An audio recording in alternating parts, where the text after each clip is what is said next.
అందరికీ నమస్కారం అండి. కేంద్ర ప్రభుత్వ ఉద్యోగం చేస్తూ రిటైర్ అయ్యి పెన్షన్ తీసుకోవాలనుకునే వారికి గుడ్ న్యూస్ అనే చెప్పాలి. ముందుగా వీడియోని అయితే లైక్ చేయండి. మీరు లైక్ చేస్తేనే ఈ ఇన్ఫర్మేషన్ ఎక్కువ మందికి రీచ్ అవుతుంది. ఇక టాపిక్లోకి వెళ్ళిపోతే కేంద్ర ప్రభుత్వ ఉద్యోగులకు ఇక ఎలాంటి టెన్షన్ ఉండదు.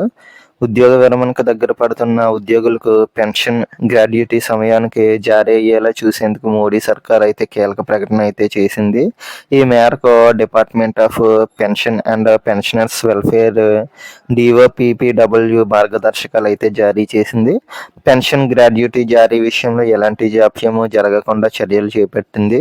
ఈ మేరకు అక్టోబర్ 25, 2024 ఆఫీస్ మెమోరాండం అయితే ఇచ్చింది. రిటైర్మెంట్ బెనిఫిట్స్ సరైన సమయానికి ఇచ్చేలా చూడటం కీలకమని పేర్కొంది. అందుకోసం పెన్షన్ పేమెంట్ ఆర్డర్ PPO జారీకి ప్రాసెస్ ముందుగానే ప్రారంభించాలని అయితే స్పష్టం చేసింది.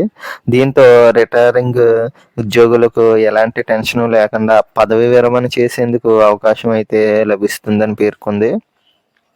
కొత్త మార్గదర్శకాల్లో ప్రధానంగా డిపార్ట్మెంటల్ హెడ్స్ కీలకమని అయితే పేర్కొంది. ఇక ప్రతి నెల 15వ తేదీలోపు వచ్చే 15 నెలల్లో రిటైర్ అయ్యే ఉద్యోగులకు జాబితా ముందుగా తయారు చేసి ఇలా ముందుగా చర్యలు అయితే తీసుకోవడం ద్వారా రిటైర్ అవుతున్న వారిని ముందుగానే గుర్తించడము, పెన్షన్ జారీకి ప్రాసెస్ అనేది ముందుగానే మొదలు పెట్టడం వంటివి సులభతరం అవుతాయని చెప్పింది. రూలు 52 ప్రకారం హెడ్ ఆఫ్ డిపార్ట్మెంట్ ప్రతి నెల 15వ తేదీలోపు జాబితా అయితే తయారు చేయాల్సి ఉంటుంది. వాటిని అకౌంట్స్ ఆఫీసర్లకు అయితే పంపిస్తారు. వారు అవసరమైన తనిఖీలు చేసి ఉద్యోగి విరమణ చేసి కనీసం 2 నెలల ముందుగా పెన్షన్ పేమెంట్ ఆర్డర్ PPO జారీ చేయాల్సి ఉంటుందని, ఇది పెన్షన్ గ్రాడ్యుటీ మంజూరులో ఏ జాప్యం జరగకుండా చూస్తుందని అయితే కేంద్రం తెలిపింది.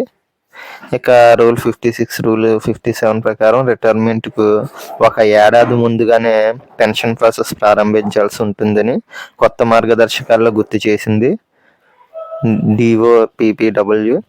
ఆ సమయంలోనే సర్వీస్ వెరిఫికేషన్, సర్వీస్ బుక్లోని లోపాలను చక్కదిద్దడం వంటివి ఉంటాయని స్పష్టం చేసింది. ముందస్తుగా సర్వీస్ వెరిఫికేషన్ పూర్తి చేయడము, గవర్నమెంట్ అకామిడేషన్ వివరాలు తీసుకోవడము చాలా ముఖ్యమని అయితే పేర్కొంది. ఇవన్నీ 1 ఏడాది ముందుగానే ప్రారంభించాలని ప్రధానంగా అకౌంట్ ఆఫీసర్లకు ఈ నిర్దిష్టమైన కాల వ్యవధిని అయితే సూచించింది. ఇది ఫ్రెండ్స్ ఈ వీడియోలోని ఇన్ఫర్మేషన్. వీడియో నచ్చినట్లయితే లైక్ చేయండి. మన ఛానల్ అయితే డైలీ ఫాలో అవ్వండి. Thank you.